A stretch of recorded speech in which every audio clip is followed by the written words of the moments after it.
Fala pessoal, beleza? Satisfação reencontrá-lo aqui no curso Programando MySQL.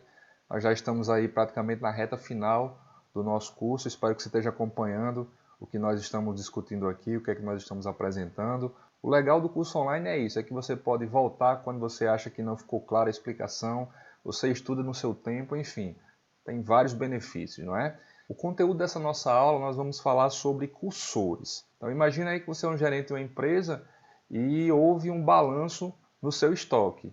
E aí no final do balanço você precisa que o pessoal te apresente aí um relatório com informações de produtos. Então nesse relatório vai ter informações como, por exemplo, lote, produto, quantidade em estoque, data de validade, enfim, uma série de outras informações. Esse relatório foi entregue a você e você quer analisar esse relatório. Então você pode de repente pegar uma caneta, né, considerando que o relatório foi impresso, e sair percorrendo esse relatório com sua caneta, ou com uma régua, ou com um marcador de texto, ou com o seu dedo, enfim. O recurso que você quiser utilizar para percorrer linha a linha esse relatório, a gente poderia comparar ele como sendo um cursor.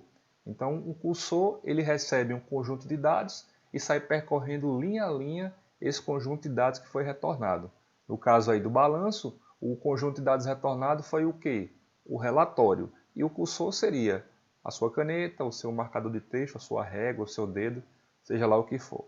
Então vamos combinar o seguinte, você deixa o seu like para que esse vídeo possa chegar a uma quantidade maior de pessoas. E para que você fique sabendo das novidades que a gente está postando aqui no canal, se inscreve no canal, ativa as notificações, porque a cada novo conteúdo que eu postar aqui, o YouTube vai te informar. Então o cursor, ele percorre individualmente cada linha do conjunto de dados que é retornado e faz o processamento de forma individual. Então, se você estivesse lá percorrendo o seu relatório de balanço de estoque, você estaria processando linha a linha, você estaria analisando linha a linha do seu relatório. Usar um cursor é como utilizar uma variável, que você tem que declarar essa variável, na sequência você atribui um valor para ela e depois você começa a utilizar. Mas tem um detalhe em relação ao uso dessa variável, que você tem que explicitamente liberar o espaço que está sendo utilizado por essa variável. O cursor ele é somente leitura, isso já diz tudo, não é? Uma vez que os dados estão lá nesse cursor, você não pode modificar esses dados.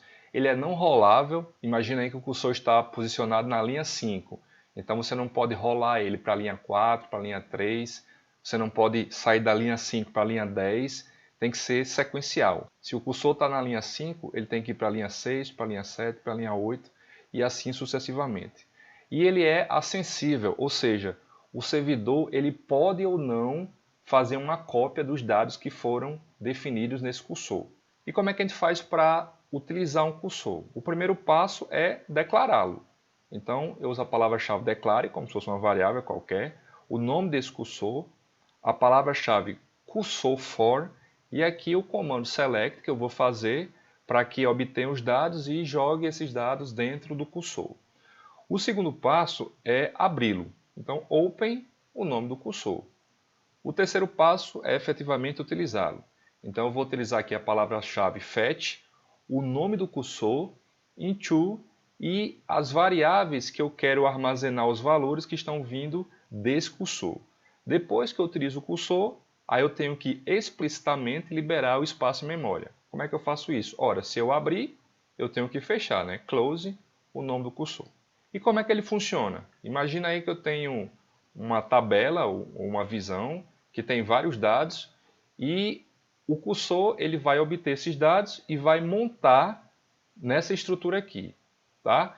E na sequência a manipulação vai ser, no primeiro passo, na primeira busca, ele vai se posicionar na primeira linha, depois na segunda linha, depois no registro 3 e assim sucessivamente até chegar no último registro. Lembrando que o cursor ele é não rolável, eu não posso estar no registro 3 e voltar para o 2 ou para o 1, ou estar no 3 e querer vir para o 6 ou 7, ele é sequencial e ele também é acessível. Então, se o servidor resolver fazer a cópia desse cursor para ele, em memória, ele pode fazer. Então, para finalizar esse conteúdo sobre cursores, vamos imaginar o seguinte cenário, que eu quero enviar um e-mail para todos os alunos informando a programação da semana de pesquisa e inovação da instituição. E daí quando a gente vai mandar um e-mail com vários destinatários, a gente normalmente faz o quê, né? Coloca o primeiro e-mail, vírgula ou ponto e vírgula, o segundo e-mail, ponto e vírgula, o terceiro e-mail e assim sucessivamente. Só que se eu simplesmente chegasse e fizesse um select lá na tabela TB e-mail, considerando aquele nosso banco de dados DB Biblioteca, e pegasse somente os e-mails dos alunos, eu não teria aquela vírgula ou aquele ponto e vírgula. Eu teria que sair colocando no braço isso. Então seria bastante chato, né? Então uma alternativa seria o quê? Eu obter esses dados da tabela TB e-mail, exportá-lo para um arquivo CSV e pegar esse conteúdo do arquivo CSV e colar lá na minha ferramenta de e-mails. Então seria uma aplicação simples que a gente poderia utilizar os cursores. Então nós vamos fazer isso, só que essa implementação nós vamos fazer no próximo vídeo. Obrigado por sua companhia e eu espero reencontrá-lo na sequência do próximo vídeo.